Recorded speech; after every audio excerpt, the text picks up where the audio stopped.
हस्तक्षेप में आपका स्वागत है। उनकी खबरें जो खबर नहीं बनते। दोस्तों, पश्चिम बंगाल में सत्ता हासिल करना बीजेपी को शायद बर्दाश्त नहीं हो पा रहा है।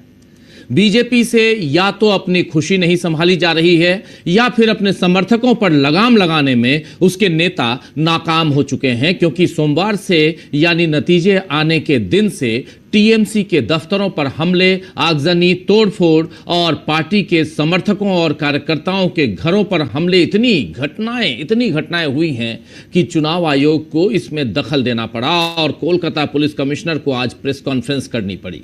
इन हालात के बाद बीजेपी और चुनाव आयोग के लिए टीएमसी के तेवर और कड़े हो चुके हैं, लेकिन उसके साथ बाकी विपक्षी दलों ने भी चुनाव आयोग को जमकर घेरना शुरू कर दिया है। आज ही राहुल गांधी ने बीजेपी की सरकार को एक पोस्ट में घुसपैठिया सरकार बता दिया है, यानी अब बीजेपी की सरकार घुसपैठिया सरकार है, यह कहना है राहुल गांधी का। राहुल गांधी ने क्या कुछ लिखा है जरा आपके सामने लाता हूं। राहुल गांधी लिख रहे हैं कि वोट चोरी से कभी सीटें चुराई जाती हैं, कभी पूरी सरकार। लोकसभा के 240 बीजेपी सांसदों में से मोटे तौर पर हर छठा सांसद वोट चोरी से जीता है। पहचानना मुश्किल नहीं, क्या उन्हें बीजेपी की भाषा में घुसपैठिए कहें? और हरियाणा, वहां तो पूरी सरकार ही घुसपैठिया है।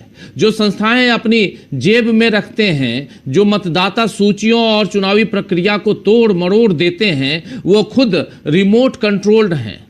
उन्हें असली डर सच्चाई का है, क्योंकि निष्पक्ष चुनाव हो जाएं तो आज ये 140 के पास भी नहीं जीत सकते।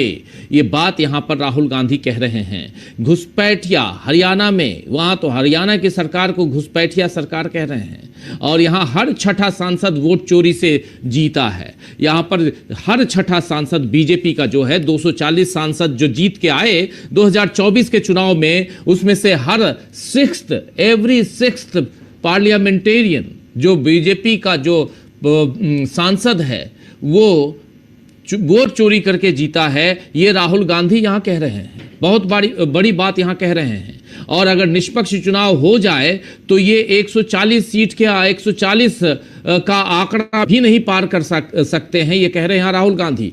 यानी 2029 में अगर निष्पक्ष चुनाव होंगे तो बीजेपी 140 भी नहीं जीत पाएगी, ये राहुल गांधी ने बता दिया है। बीजेपी ने कभी उम्मीद नहीं की होगी कि घुसपैठियों वाला दांव उस पर ऐसा उल्टा पड़ेगा कि उसकी सरकार को ही घुसपैठिया सरकार बता दिया जाएगा। लेकिन सच तो यही है कि न महाराष्ट्र, न हरियाणा, न बिहार, न मध्य प्रदेश, इन सब में बीजेपी की जीत का अनुमान लगाया तो नहीं गया था, मगर नतीजे उसी के पक्ष में आए और अब पश्चिम बंगाल में भी वही हाल बन गया है। ऐसे में तेजस्वी यादव ने सही कहा है कि पूरी मशीनरी उसके हाथ में है, यानी बीजेपी के हाथ में है। जरा सुनिए, ये लड़ाई जो है विचारधारा की लड़ाई हो गई है और उम्मीद नहीं थी उधर पश्चिम बंगाल में ये रिजल्ट आने वाला है। पूरा का पूरा साफ कर दिया। इधर शिवसेना सांसद संजय राउत ने भी आज पत्रकारों से बात करते हुए चुनाव आयोग के तरीके और एसआईआर पर सवाल उठाए। उन्होंने यह भी बताया है कि ममता बनर्जी जिस तरह इस्तीफा न देने की बात कह रही हैं, उसका सच क्या है। आइए जरा सुन लेते हैं। ममता बनर्जी ने कह दिया है, आपको याद होगा कल हम लोगों ने बात बताई थी, ममता बनर्जी ने साफ साफ कह दिया है कि मैं इस्तीफा नहीं दूंगी, और इसकी सच्चाई क्या है ये बता रहे हैं यहां संजय राउत। कि आखिर क्यों कह रही हैं ममता दीदी कि मैं इस्तीफा नहीं दूंगी। तो चुनाव आयोग और बीजेपी पर सभी विपक्षी दलों के प्रहार हो रहे हैं। आज अखिलेश यादव ने भी एक प्रेस कॉन्फ्रेंस की और जिसमें उन्होंने कुंदरकी विधानसभा उपचुनाव में गड़बड़ियों को जाहिर किया। अखिलेश ने कहा है कि हमने हजारों एफिडेविट चुनाव आयोग को दिए, लेकिन एक पर भी कार्रवाई नहीं हुई। वहीं अखिलेश यादव ने बंगाल में भी धांधली का शक जाहिर करते हुए सीसीटीवी फुटेज की मांग की है। आइए जरा सुनिए यहां अखिलेश यादव क्या कह रहे हैं इसी मसले पे। पूरे देश को उपलब्ध कराया जाए सीसीटीवी फुटेज, तो कांग्रेस, सपा, आरजेडी, शिवसेना, ये सारे दल इस समय खुलकर ममता बनर्जी के साथ खड़े हो चुके हैं और खुद ममता बनर्जी ने कहा है कि वो अब इंडिया गठबंधन को मजबूत करेंगी। बीजेपी ने एक राज्य जीतने के चक्कर में अपनी केंद्र की सत्ता अब दांव पर लगा दी है, ये साफ नजर आ रहा है। वैसे बंगाल का जो अभी हाल है उसके बाद तो यहां भी बीजेपी पर सरकार बनने से पहले ही सवाल उठने लगे हैं। कल इधर सोमवार रात से ही, जिस दिन चुनाव की घोषणा, रिजल्ट की घोषणा हुई है। सोमवार को रिजल्ट आए, आपको याद होगा नतीजे आए। नतीजे जिस दिन आ रहे थे यानी सोमवार की रात से ही टीएमसी के खिलाफ जारी हिंसा के बाद मुख्य चुनाव आयुक्त ज्ञानेश कुमार ने राज्य के शीर्ष पुलिस अधिकारियों, प्रशासनिक अधिकारियों, इन सब से हिंसा में शामिल लोगों की गिरफ्तारी का निर्देश दिया है और यह निर्देश आज बुधवार को आया है। सोमवार की बात जो है, सोमवार से लगातार वहां हिंसा चल रही है, लेकिन जो अभी बंगाल चुनाव आयोग के अधीन है, वहां का एडमिनिस्ट्रेशन चुनाव आयोग के अधीन है। आज जागे हैं ज्ञानेश कुमार और आज उन्होंने सुबह सुबह ये नोटिस जारी किया, सर्कुलर जारी किया कि वहां के प्रशासनिक अधिकारियों को, वहां के पुलिस अधिकारियों को कि हिंसा में शामिल लोगों की गिरफ्तारी कीजिए, हिंसा न हो, हिंसा को रोकने की कोशिश कीजिए। और कल रात को आपने देख लिया कि कोलकाता के हॉग मार्केट में क्या हुआ। वहां कोलकाता में बुलडोजर लेकर चले गए बीजेपी के गुंडे और वो सीधे सीधे यूनियन कार्यालय पे, टीएमसी के कार्यालय पे धावा बोल दिए, उसको तोड़ फोड़ की, बगल की दुकानों को तोड़ फोड़ की, पूरे मार्केट में अफरा तफरी का आलम था। कल शाम रात 9 बजे की बात है। और उसके बाद ये बुलडोजर की जो राजनीति है और गुंडागर्दी है, उसकी शुरुआत हो गई थी। वहीं आज कोलकाता के इस पूरे मामले के बाद और इलेक्शन कमीशन के सर्कुलर के बाद कोलकाता के पुलिस आयुक्त अजय कुमार नंद ने भी आज एक प्रेस कॉन्फ्रेंस की है। उस प्रेस कॉन्फ्रेंस में ऐसे जो गुंडा तत्व है उनको हिंसा से दूर रहने की चेतावनी दी है। उन्होंने विजय जुलूस में बुलडोजर शामिल नहीं करने की भी हिदायत दी है। उन्होंने कहा है कि बुलडोजर शामिल करने पर भी रोक है, आप बिल्कुल बुलडोजर यूज नहीं कर सकते हैं। अजय नंद ने आज कहा है अपनी प्रेस कॉन्फ्रेंस में कि हिंसा और आगजनी के आरोप में राज्य के विभिन्न इलाकों से अब तक 80 लोगों को गिरफ्तार किया गया है। इसमें इसके अलावा कुछ हथियार भी बरामद किए गए हैं। उनका कहना है यहाँ पे कि हिंसा को रोकने में अगर पुलिस की लापरवाही सामने आती है तो संबंधित अधिकारियों के खिलाफ भी कार्रवाई की जाएगी।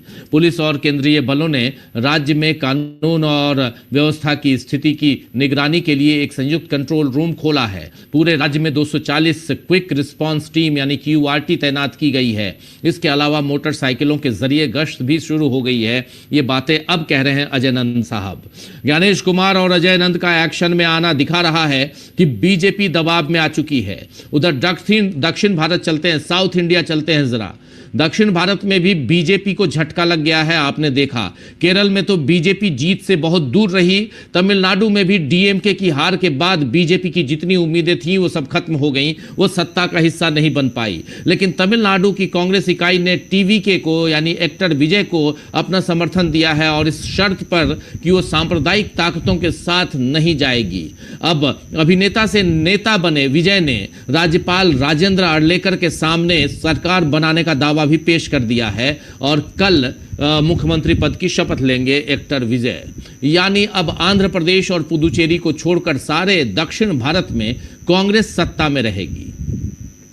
आप चले थे नरेंद्र मोदी कांग्रेस मुक्त भारत करने के लिए और आज की तारीख में दक्षिण में अगर आंध्र प्रदेश और पुदुचेरी इन दोनों को छोड़ दिया जाए तो हर जगह कांग्रेस सत्ता में काबिज है। और उसके अलावा झारखंड में कांग्रेस सत्ता पर है, जम्मू कश्मीर में कांग्रेस सत्ता में है, सत्ता के साथ है और हिमाचल प्रदेश में है ही। तो ये तमाम राज्यों में आप समझ सकते हैं कि उत्तर से लेकर दक्षिण तक, लेकिन 6 राज्य ही लेकिन इंपॉर्टेंट हो जाते हैं ये राज्य जब दक्षिण भारत में नरेंद्र मोदी अपना पैर जमाने की कोशिश लगातार कर रहे हैं। केरल में आपने देख लिया कि क्या कुछ नहीं किया। तमिल संगमम करते रहे नरेंद्र मोदी अपने संसदीय क्षेत्र में, वाराणसी में, आपने वो भी देखा। लेकिन उसके बाद भी यहाँ जब उन्होंने उद्घाटन किया नए भवन का, नए संसद भवन का,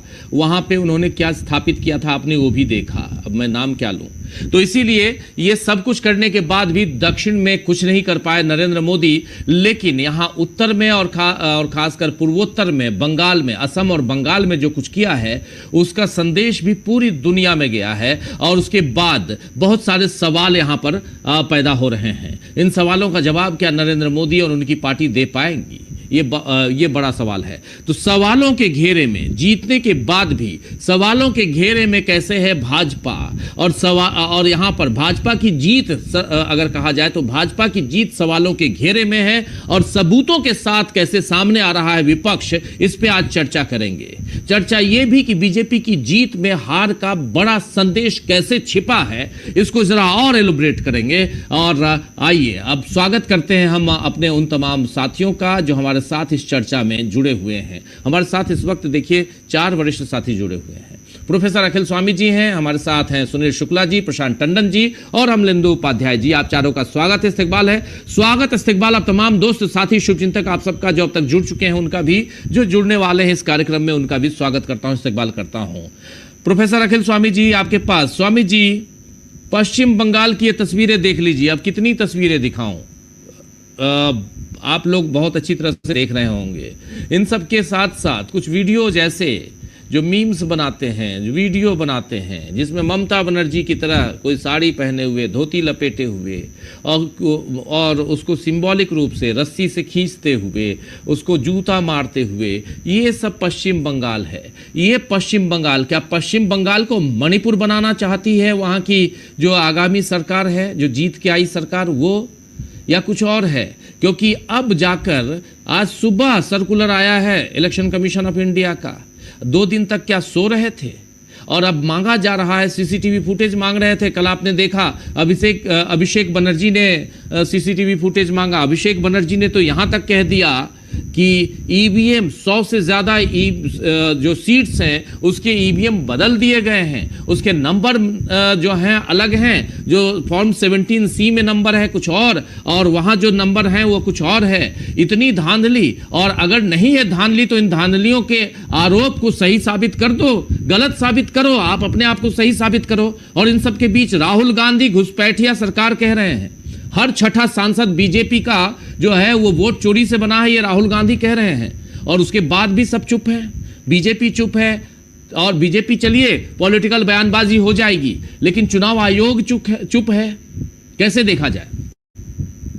देखिए राजीव जी, राहुल जी भी कह रहे हैं, अखिलेश यादव भी कह रहे हैं, ममता बनर्जी भी कह रही हैं, अभी कर नहीं रहे। खैर, अभी 1 महीने का टाइम दिया जाता है, क्योंकि ममता बनर्जी के स्टेटमेंट से और प्रेस कॉन्फ्रेंस से ये पता चलता है कि उन्होंने ठान लिया है कि वो करने वाली हैं, और 1 महीने के अंदर वो काम होगा जो देश की जनता चाहती है लोकतंत्र को बचाने के लिए।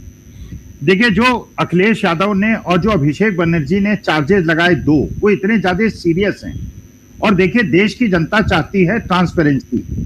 हम ये चाहते हैं कि अगर अभिषेक बनर्जी ने ये कहा कि 12 बजे से 6 बजे तक वहां पे जिस प्रकार से वहां कार्यकर्ताओं की पिटाई हुई, और जैसे ममता बनर्जी कह रही हैं कि जब वहां गई उसके बाद बत्ती को बंद करके उनकी पिटाई की गई, अभिषेक बनर्जी कह रहे हैं, और ये देश की जनता भी जानना चाहती है, भाई सीसीटीवी फुटेज दिखा दीजिए आप काउंटिंग सेंटर की, और सिटिंग, अगर उसके अंदर ये प्रूव होता है कि अभिषेक बनर्जी गलत बोल रहे हैं, देश की जनता को विश्वास हो जाएगा, ईमानदारी से चुनाव हुआ है, कोई बेईमानी नहीं हुई है। काउंटिंग सेंटर पे सेंट्रल रिजर्व पुलिस को इसलिए नहीं बिठाया गया था, ये लोग मान जाएंगे कि वहां पे जो टीएमसी के वर्कर्स हैं और कार्यकर्ता हैं उन्हें मार मार के भगाया जाए। ये मान लिया जाएगा कि बीजेपी चुनाव जीती है, हम लोग भी जनमत को स्वीकार कर लेंगे। अभिषेक बनर्जी ने भी कहा, अगर ये सीसीटीवी फुटेज हमको दिखा दे, एक चैलेंज है, एक प्रकार का चैलेंज है, अगर सीसीटीवी फुटेज में प्रूव हो जाता है कि भारतीय जनता पार्टी ने और चुनाव आयोग ने और सेंट्रल रिजर्व पुलिस ने लोगों की पिटाई नहीं की है, हम लोग बात खत्म कर देंगे और मान लेंगे कि भारतीय जनता उनको बधाई दे देंगे। लेकिन अगर सिद्ध होता है कि वहां पे जो ममता बनर्जी और ये कह रहे हैं वो अगर बात सही है, और वहां पे वर्कर्स को पीट पीट के भगाया गया है और सेंट्रल रिजर्व पुलिस ने पीटा है या मूक दर्शक बनी रही जब उनकी पिटाई हो रही है, तो ये तो बहुत ज्यादा आपत्तिजनक बात है। जो अभिषेक बनर्जी ने दूसरा चार्ज लगाया वो तो और भी ज्यादा सीरियस है। वही कह रहे हैं 17C के अंदर जो कम संख्या दिखाई गई है ईवीएम की, बॉक्सेस की, और जिसपे काउंटिंग, मैं पहले भी इसका शक जाहिर कर चुका हूं, कई बार मैंने डिबेट में बात कही है, वोट कहीं पड़ रहे हैं, गिने कहीं जा रहे हैं। तो ये जो चीज है, देखिए, अच्छा आपको ये भी खबर मिली होगी, संदेश खाली के अंदर एक ऐसा आक्रमण हुआ है और वहां इस प्रकार के देसी बमों का उपयोग हुआ है कि वहां सेंट्रल रिजर्व पुलिस के भी 5-6 लोग घायल हो गए। तो अब ये प्रश्न उठता है कि अगर सेंट्रल रिजर्व पुलिस बंगाल के अंदर अगर मान लीजिए वो नहीं है, सेफ नहीं है, तो वहां की जनता कैसे सेफ है? हम अपने बंगाली भाइयों को कैसे भूल जाएं? हम कैसे मान लें कि वो सेफ है? आपको ये भी पता होगा राजीव जी कि पंजाब के अंदर आज 2 बम विस्फोट हुए हैं। देखिए, वास्तविकता यह है, क्या ये पाकिस्तान इसको वॉच नहीं कर रहा होगा? क्या इसको दुष्ट तत्व जो हमारे देश को विघटित करना चाहते हैं नहीं कर रहे होंगे? कि हमारी सारी सेंट्रल पुलिस तो लगी हुई है बंगाल के अंदर इलेक्शन कंडक्ट कराने में, और इलेक्शन कंडक्ट कराने के बाद इस प्रकार की हिंसा हो रही है। तो अब तो ये भी शक हो रहा है कहीं ये मार पिटाई इसलिए तो नहीं हो रही है कि राजीव जी आपको मैसेज दिया जा रहा है, मुझे मैसेज दिया जा रहा है, उत्तर प्रदेश और पंजाब की जनता को मैसेज दिया जा रहा है कि गलती मत करना। अगर तुमने समाजवादी पार्टी का उत्तर प्रदेश के अंदर या पंजाब के अंदर आम आदमी पार्टी या कांग्रेस के कार्यकर्ता या बूथ लेवल वर्कर बनने की कोशिश की, तुम्हारा वही हश्र होगा जो बंगाल के अंदर टीएमसी के वर्कर्स का हो रहा है। एक प्रकार की इनडायरेक्ट मैसेजिंग होगी, क्योंकि वो ये कह रहे हैं हम ईवीएम बदल देंगे, हम एसआईआर में नाम काट देंगे, हम लोगों को वोट नहीं देने देंगे, काउंटिंग सेंटर पे आपके कार्यकर्ताओं को भगा देंगे, उसके बाद इलेक्शन जीत जाएंगे, उसके बाद आपके घरों को तोड़ेंगे, जलाएंगे। देखिए, ये जो पूरे विश्व को मैसेज दिया जा रहा है और हम जैसे लोगों को मैसेज दिया जा रहा है, तो देखिए, मैं तो राजीव जी आपके कार्यक्रम से एक अपील करता हूं अमित शाह साहब से, सीसीटीवी फुटेज दिखा दीजिए। ये वो सीसीटीवी फुटेज तो है नहीं कि आपने कहा साहब पोलिंग बूथ पे हमने सीसीटीवी लगाए थे, लेकिन क्योंकि महिलाओं का वो डिस्क्लोज ना हो जाए, उनकी फोटो दिखानी उचित है या नहीं है। भैया, ये तो काउंटिंग सेंटर की बात है ना। काउंटिंग सेंटर में आपने सीसीटीवी फुटेज इसी लगाए थे और सेंट्रल रिजर्व पुलिस को इसीलिए रखा था, सारे सेंट्रल गवर्नमेंट ऑफिसर्स को इसीलिए रखा था, स्टेट गवर्नमेंट ऑफिसर्स को इसीलिए नहीं रखा था, वहां ट्रांसपेरेंसी रहे, बेईमानी ना हो। वो ट्रांसपेरेंसी हमें दिखा दीजिए, हम माफी मांग लेंगे और आपकी बात मान लेंगे, आप इलेक्शन जीत गए। देखिए, ये बात बिल्कुल सही है जो ममता बनर्जी ने कहा, और जो अभी आपने बताया कि किस प्रकार से जो संजय राउत है स्टेटमेंट दे रहे हैं, अखिलेश यादव स्टेटमेंट दे रहे हैं, अखिलेश यादव वहां जा रहे हैं और तेजस्वी यादव स्टेटमेंट दे रहे हैं और राहुल गांधी स्टेटमेंट दे रहे हैं। देखिए, ये देश के लिए समय है, हम लोग पुरानी नुक्ताचीनी अपोजिशन के अंदर क्या हुआ, इंडिया गठबंधन के अंदर क्या हुआ, इसको छोड़कर इस समय अपने देश के लोकतंत्र और संविधान को बचाने के लिए ये सारे विपक्षी दलों से अपील करते हैं, तुरंत एक अपील वो बनाइए, स्ट्रेटेजी बनाइए और केवल इसी डिमांड पे कि आप सीसीटीवी फुटेज दिखाइए, आपने हमारे कार्यकर्ताओं को और वहां काउंटिंग एजेंट्स को कैसे पिटाई की, उनको बाहर किया, उसके बाद आपने ईवीएम कहीं वोट पड़वाए थे और कहीं गिने, इसी पे आंदोलन चलाइए, देश आपके साथ खड़ा हो जाएगा। क्योंकि देश ये लोकतंत्र के हरण पे और ये संविधान के अपमान पे और बाबा साहब भीमराव अंबेडकर के संविधान पे बहुत ज्यादा, क्योंकि आपने वो ठान लिया है, आपने ये देश की जनता को दिखा दिया है कि 2029 में जो चुनाव होगा उसके पहले सारे विधानसभा के अंदर आपका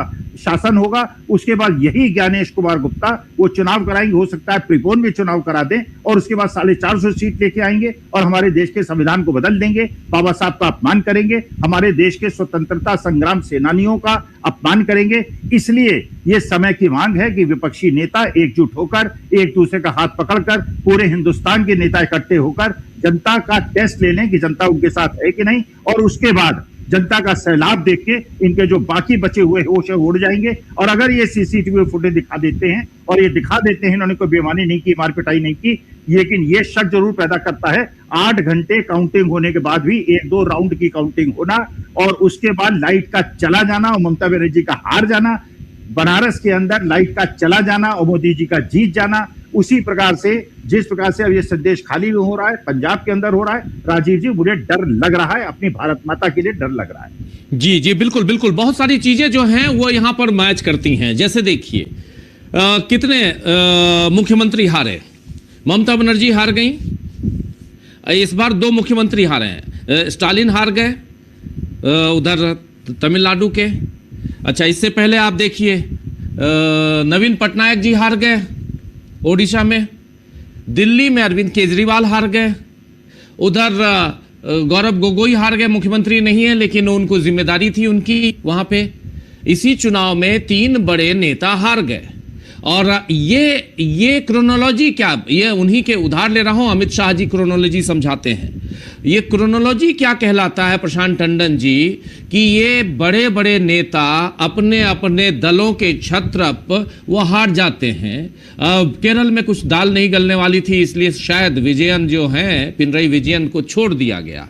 और जो यहाँ पर प्रोफेसर अखिल स्वामी जी कह रहे हैं, बहुत सही बात कह रहे हैं कि ये पूरा हर चुनाव के समय और ऐसे लोगों को हराना है, लाइट गुल हो जाती है, बिजली काट दी जाती है। आखिरी समय में ममता बनर्जी 16,000 वोटों से आगे हैं और उसके बाद धीरे धीरे जब 16,000 वोटों से आगे थी ममता बनर्जी, तो उसी जगह पे आपने ये देखा कि 3 घंटे तक 12वें राउंड से 13वें राउंड आने में लग गया, 2 घंटा लग गया 13वें से 14वें राउंड आने में, घंटा भर लग गया 14वां से 15वां राउंड आने में, और इसके बाद हो गया। तब तक ममता बनर्जी पहुंची थी, मार पिटाई करके भगा दिया गया। सीसीटीवी फुटेज मांगा जा रहा है, कोई कहने वाला नहीं। 3 दिन बाद होश में आते हैं ज्ञानेश कुमार जी।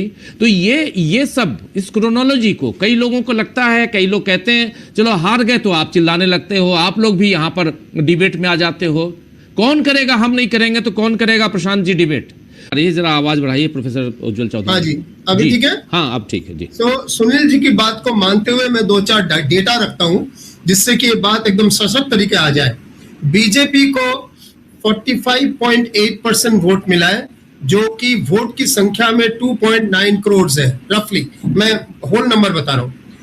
एआईटीसी मतलब तृणमूल को 41.4% मिला है, जो कि 2,58,00,000 है। केवल 32 लाख का फर्क है, 31 लाख सम थाउजेंड्स का फर्क है।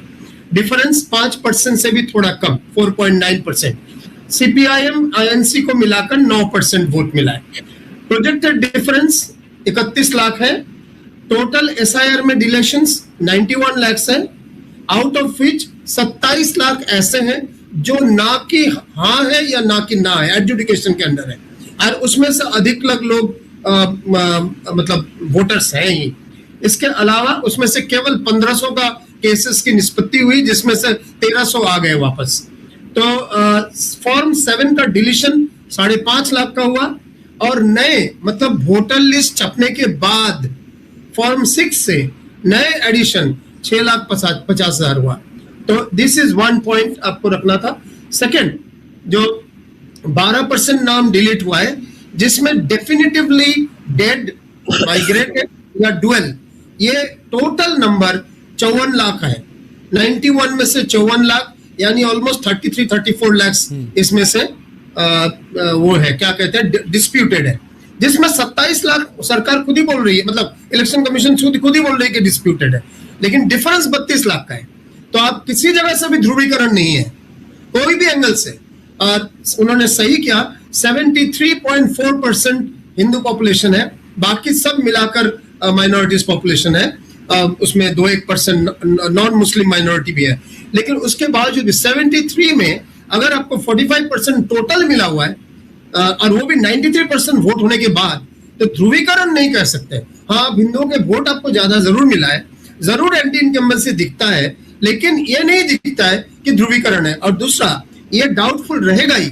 आपने 32 लाख वोटों से जीता है, और 27 लाख प्लस 7 लाख एडिशन, 34 लाख आप डाउटफुल केसेस है, मतलब 27 लाख को आपने वोटाधिकार दिया ही नहीं, और 7 लाख आपने ऐड किया आखिरी मोमेंट में। टीएमसी 130 सीट में जो उनका कंट्रोल था, वो बीजेपी के पास चला गया। 130, उसमें 86 स्विंग सीट्स है, जिनमें 8,000 से कम मार्जिन में जीता है, और हर एक में 15,000 से ज्यादा डिलीशन है। मतलब ज्यादा बने हुआ 50-60,000 तक भी, जैसा उन्होंने भवानीपुर का 51,000 का जो पॉइंट बताया। There are simple, Jadavpur for example, Jadavpur में बीजेपी 900 वोट से जीता है, जबकि वहां पे 56,000 वोट काटे गए, 900 वोट से जीता है। अब किस बेसिस पे बोलोगे कि यह स्विंग है? टॉलीगंज बहुत ही पॉपुलर लीडर है, एक मिनिस्टर थे अरूप विश्वास, चलो 27,000 से वोट उसमें बीजेपी जीता है, लेकिन 62,000 वोट काटे गए, 62,000 काटे गए।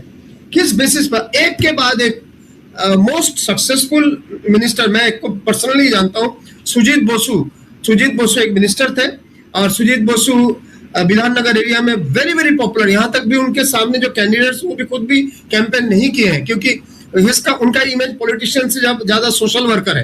तो सुजीत बोसु 16,000 वोट में हार गए, कोई विश्वास भी नहीं कर रहा। यहां तक भी भाजपा का कैंडिडेट जो एक ऑन्कोलॉजिस्ट है, डॉक्टर शरादत चटर्जी, अच्छे इंसान है, वो भी खुद विश्वास नहीं किए पहले, उनके भी काउंटिंग एजेंट्स विश्वास नहीं किया, वो खुद भी काउंटिंग एजेंट्स को बोले, ये भी आ गया है मीडिया में। सो मिला के एक एंटी इनकम्बेंसी था, मानता हूं, लेकिन वो नहीं था स्विंग, क्या बोलते हैं इसको, आपने क्या शब्द यूज किया, हिंदू जो मतलब फुल माने फुल स्विंग नहीं हुआ है, फुल स्वीप नहीं हुआ है हिंदू का। सॉरी मेरी हिंदी सेकंड लैंग्वेज सीखी गई है, मेरी मातृभाषा नहीं है, तो माफ कीजिएगा। तो ध्रुवीकरण नहीं है। और तीसरा पॉइंट है जो इसमें कहना मुझे बहुत जोर शोर से कि 126 सीट्स में votes cancelled is far more than the difference of the win, margin of the win. 126 सीटों में, जो कि हाफ से ज्यादा है, 207-8 सीट जीते हैं, हाफ से बहुत ज्यादा है। तो इसलिए ये पूरी बातें अब नहीं, बट अब ये पोस्ट फैक्टो है, आप कोर्ट में इसको चैलेंज कर सकते हैं, करना चाहिए, लीगल रूट एक लेना चाहिए, लेकिन बहुत कुछ फर्क होने वाला नहीं है। इंपॉर्टेंट पॉइंट है ये पूरा प्ले बुक को समझना है स्टेप बाय स्टेप, और इसको रोकने के लिए यूनाइटेड ऑपोजिशन को एक तरफ फील्ड में आने का और दूसरी तरफ 29 का पूरा स्ट्रैटेजी बनाने का। भाजपा को आज रोकने का एक ही रास्ता है, हर वोट का अकाउंट करने का है, मतलब पूरे ऑपोजिशन को हर वोट के पीछे लगने का है। एक साथ में सारे देश में कॉन्टेस्ट करूंगा कोई मतलब नहीं है। आप उन्हीं सीटों में कॉन्टेस्ट किए जहां आप मेन ऑपोजिशन है या रूलिंग विनिंग कैंडिडेट है। ऐसा करके 1:1 कैंडिडेट अगर हुआ और हर वोटर का मैपिंग हुआ, जिस तरह से भाजपा को तो एक बात माननी पड़ेगी, पन्ना प्रमुख का कॉन्सेप्ट हर वोटर को मैपिंग करना, वो एकमात्र भाजपा ही करती है। एक समय में सीपीएम करता था, कुछ भी नहीं है प्रोफेसर साहब, ये उधर जाने की जरूरत ही नहीं है। यहाँ तो जो आपने शुरुआत में कहा कि कैसे डिलीशन, पहले ये डिलीशन और फिर प्रशांत टंडन जी जो कह रहे हैं कि इसके बाद डिलिमिटेशन, डिलीशन एसआईआर में, देन डिलिमिटेशन जो आने वाले समय में है। आपके पास वो वैक्सीन है, वो जो मैं अभी उस दिन परसों नरसों बोल रहा था, आपने वो ट्रायल कर लिया 2 जगहों पे, एक असम में और एसआईआर नाम की जो वैक्सीन है उसको आपने बिहार में ट्रायल, पहला ट्रायल था, दूसरा ट्रायल आपने बंगाल में कर लिया, और डिलिमिटेशन की पहली ट्रायल जो है वो आपने यहाँ असम में कर लिया। अब इसके बाद आप पन्ना प्रमुख में जाएं, एंटी इनकम्बेंसी में जाएं या और कुछ में जाएं, कुछ नहीं होने वाला। सब आपका सिर जो है वो घूम जाएगा, नाचने लगेगा, कुछ नहीं मिलने वाला। तो फिर आपको वोट बॉयकॉट करना पड़ेगा, तो एक ही रास्ता रह गया, यूनाइटेडली आप वोट बॉयकॉट या अपने इलेक्शन के सिस्टम नहीं, ये जो इलेक्शन कमिश्नर है, ये इलेक्शन कमिश्नर जो है, ये जो मनमानी हो रहा है, इस मनमानी को रोकना होगा। और इस हिंदुस्तान ने कई मनमानियों को रोका है। आज इतनी जल्दी हम इस बात से कैसे निराश हो जाएं, हताश हो जाएं, हाथ पे हाथ धर के नहीं बैठ सकते। हम लोग तो खैर पत्रकार लोग हैं, लेकिन जो बाकी सोशल वर्कर, पत्रकार भी एक सोशल वर्कर होता है, ऑटोमेटिकली होता है। समाज के, देश के प्रति हमारी जिम्मेदारी ज्यादा हो जाती है। सही सूचनाओं का आदान प्रदान करना, उसके बाद सही राह पे देश को ले जाना, ऐसे नेताओं को ले जाना जो सोशल वर्कर्स हैं उनको ले जाना, उनको सपोर्ट करना। और इसीलिए समाज ने बहुत कुछ देखा है, झेला है। अंग्रेजों से हम लोगों ने, शेर के मुंह से तो हम लोगों ने निवाला छीना है। तो उसके, और ये क्या है, एक इलेक्शन कमीशन को सीधा नहीं कर सकते क्या? यहाँ की जो ऑटोनोमस बॉडी है उसको ठीक नहीं कर सकते क्या? अगर कहीं सुप्रीम कोर्ट के ऊपर अगर सवाल पैदा होते हैं तो सुप्रीम कोर्ट से सवाल नहीं कर सकते क्या? जी समझ सकता हूँ आपकी भावनाओं को, आपके विचारों को, बहुत महत्वपूर्ण है। और ये विपक्षी नेताओं को समझना होगा, क्योंकि कहीं ना कहीं ये पूरा का पूरा इस ढंग से लोकतंत्र कमज़ोर हो रहा है, और इसलिए ये आपकी भावना यहाँ बिल्कुल सही है। ज़रा जल्दी से अमलेंदु जी आपके पास आता हूँ, फिर प्रशांत जी आगे बढ़ते हैं, जल्दी से डिबेट को ख़त्म करने की ओर भी बढ़ेंगे। अमलेंदु जी, क्या ये हिंसा रुकते हुए आपको दिखाई देता है कि हिंसा वहाँ रुकने वाली है, रुक जाएगी आने वाले 9 तारीख के बाद? पहली बात। दूसरी बात, यहाँ से चुनाव, फिर सुधार वर्ड में यूज कर रहा था, तो अब मैं सुधार वर्ड यूज नहीं करूँगा। सुनील शुक्ला जी ने कहा सुधार वर्ड मत यूज कीजिए। तो चुनाव, इलेक्शन कमीशन थोड़ा अपनी साख को मजबूत करने की दिशा में बढ़ेगा। हालांकि अभी केस चल रहा है, अभी आज सुनवाई हुई है, कल भी सुनवाई है, कल सुनवाई को लाइव करूंगा, और वो केस बहुत इंपॉर्टेंट है। इलेक्शन कमिश्नर की नियुक्ति में से जो चीफ जस्टिस ऑफ इंडिया को हटाया गया है, उस पर आज से सुनवाई शुरू हुई है दोस्तों। आज से शुरुआत उसकी हुई है। आज तो हम लोग नहीं कर पाए, लेकिन कल भी लगातार अभी सुनवाई होनी है। वो सुनवाई लाइव आपके पास हम लेके आएंगे कि क्या दलीलें पेश की जा रही हैं। बहुत महत्वपूर्ण है कि इलेक्शन कमिश्नर की नियुक्ति में से जो चीफ जस्टिस ऑफ इंडिया को हटा दिया गया और वहां पर नरेंद्र मोदी जी और उनका एक नुमाइंदा, उनके गृह मंत्री दोनों रहते हैं, दूसरी तरफ राहुल गांधी रहते हैं, और 2-1 से यहाँ मामला जो है जिसका अपॉइंटमेंट करना हो जाता है। इसके खिलाफ सुप्रीम कोर्ट में याचिका लगी थी। सुनवाई की शुरुआत हो चुकी है। कल आप तक हम वो सुनवाई लेके आएंगे। लेकिन अमलेंदु जी, क्या यहाँ पर साख कमजोर, उसको मजबूत कैसे करेंगे? कमजोर हो चुकी है चुनाव आयोग की, क्या इससे और भी ज्यादा कमजोर होगी? कुछ सवाल ये है, क्योंकि साख तो पूरी खत्म हो चुकी है, बची कहाँ है साख? और खुद जो है साख पे बैठ के जो है शाख को काट रहे हैं ज्ञानेश कुमार जी और तीनों चुनाव आयुक्त मिलकर के।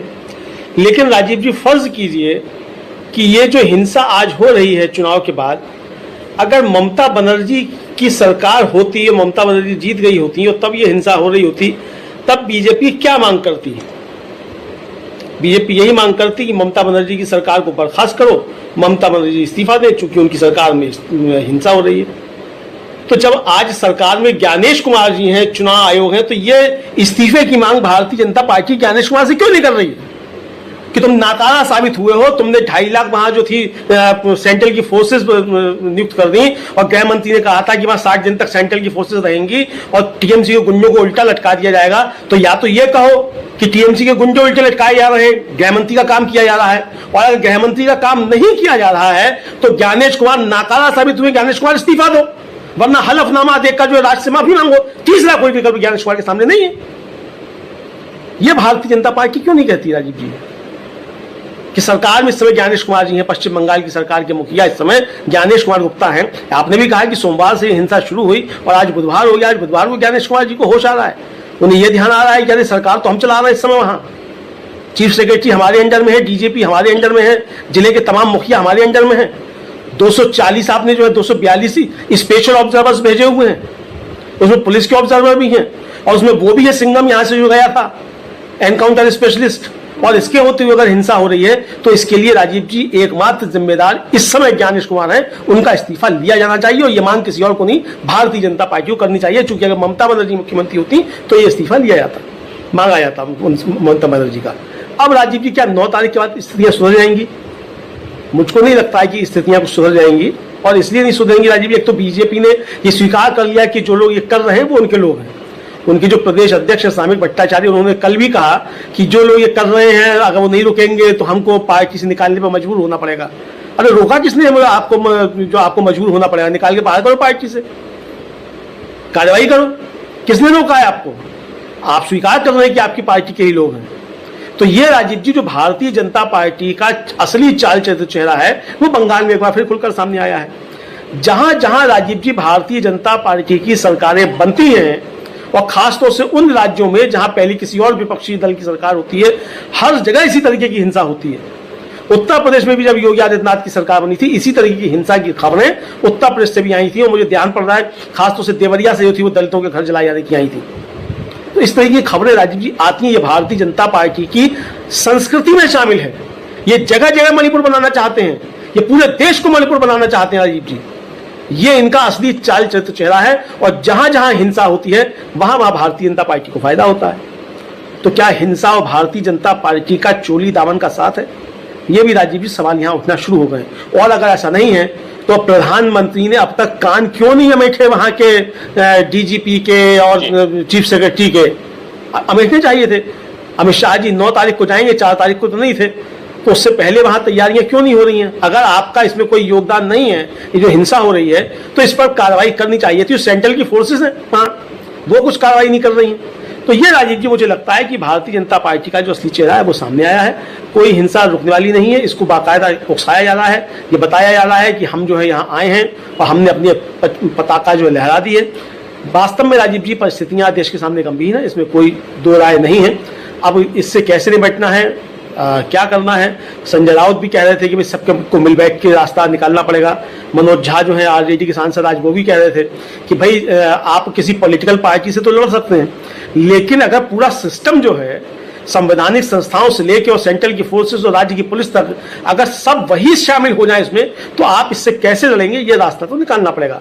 और राजीव जी, आज परिस्थितियां ही हैं, भारतीय जनता पार्टी की राजनीति से निपटा जा सकता है, लेकिन अगर सुप्रीम कोर्ट की सहमति से चुनाव आयोग सारे काम करता चला जाए, सेंट्रल की फोर्सेस जो है वो इस तरीके से वहां कानून व्यवस्था खराब करने में जुटी हो, तब इससे कैसे निपटा जाएगा? ये रास्ता निकालना जरूर होगा राजीव जी।